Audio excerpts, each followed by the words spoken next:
What is up, my people? Ndizera yuko mumeze fresh. So guys, no munsi nanongeye kureka ko na creating demon eye effect muri Adobe After Effects.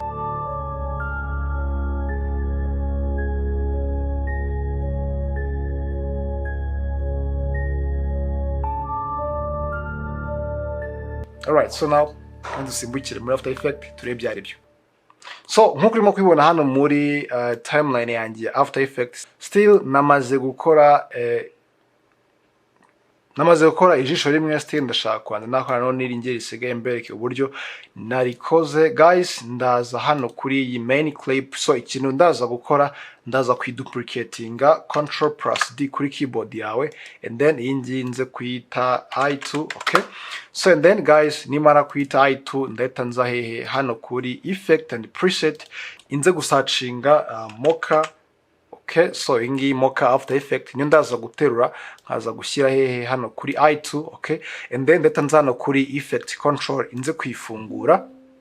So guys, gutya namaze kugeramo, and then making sure yuko ino blue line yawe iraho clip itangiriye. So bwicyo ngiye gukora, ndaza no kuri icon inze kwanza nazoominga kugira ngo inze kumaskinga neza ndimo kubibona fresh, and then ubwo ndahita nza kumaskinga nkoresheje ino icon. Okay, so ndahita nza kumaskinga uko ino eye cyase iri jisho riraba rimeze.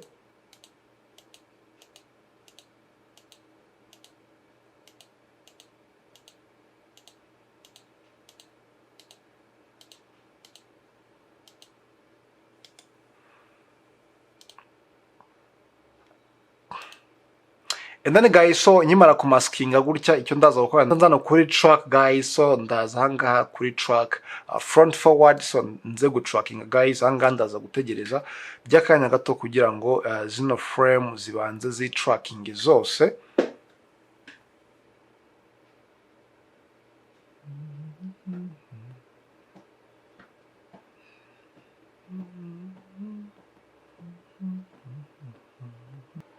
Yes, alright. So now guys, your tracking yarangiye, ndahita nza no kuri save kugira ngo nze gusavinga ino effect cyangwa ino settings, noneho mpita nza gufunga ino Mocha After Effects. Okay, so and then ndahita nza hehe hano n'ubundi aho iri hano kuri mate, ndaza kuyifungura inza no kuri create After Effect mask. Guys, making sure yuko n'ubundi ukiri hano kuri I2. Okay, ndatanza no gukanda kuri create After Effect mask. Okay, so and then urabona ko guys hanga bahise bampereza mask y'ijisho ryanjye uburyo rimeze, and then ngiye creatinga the black solid. Okay, so right click hanga inza no kuri new, and then hano kuri solid hanga n'ubundi ndayita solid I2. Okay guys, making sure yuko n'ubundi ufite black color. Okay, and then tuza gukanda okay. So guys, ndatanza kwishyira hano hejuru, yes, y'amaleya yose, and then nza no kuri eye ya kabiri yanjye guys, and then ndakanda M kuri keyboard yanjye, ndaza gukopia ino layer mask Ctrl+C kuri keyboard yawe, noneho uhite uza hano kuri solid I2. Okay, and then making sure yuko ino blue line iraho video itangiriye, inze gukanda Ctrl+V nyipestinge directly guys. Urabona ko naho eye ya kabiri yanjye itangiye yabaye black already. So icyo ngiye gukora rero, urabona ko ntago imeze neza, ngiye kuyifedaringa. Okay, so ndatanza hano kuri solid. Okay, nyifungure, nza no gufungura mask tena, inze gufungura ino layer 1. So ndatanza hano ku mask feather, manze kumbanza nyifedaringe. Okay, so ndaza kuyifedaringa guys muri ubu buryo. Okay, and then ino mask expansion nshaka kuza kuyongera. Okay, ase nkayigabanya bitewe n'ibyo ndaba nshaka. Okay, so inza go playing hano gutya guys, urabona ko yes mask feather. Okay, nayigira 4. Let me check it out. Okay, anga akabona ko yes birimo kugenda bimera fresh.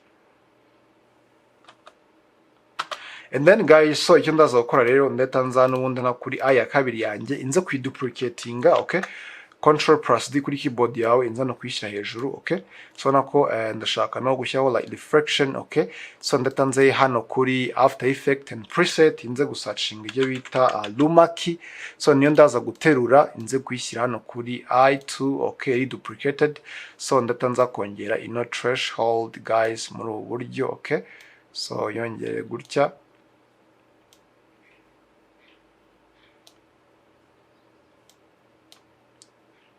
and then so ninsigazamo akantu gatoya ndahita nza kwadingaho edges, okay, muri ubu buryo guys, okay, and then so ningaruka hano kuri fit as default, so nje guplayinga, urabona yuko yes ariko as demon yehe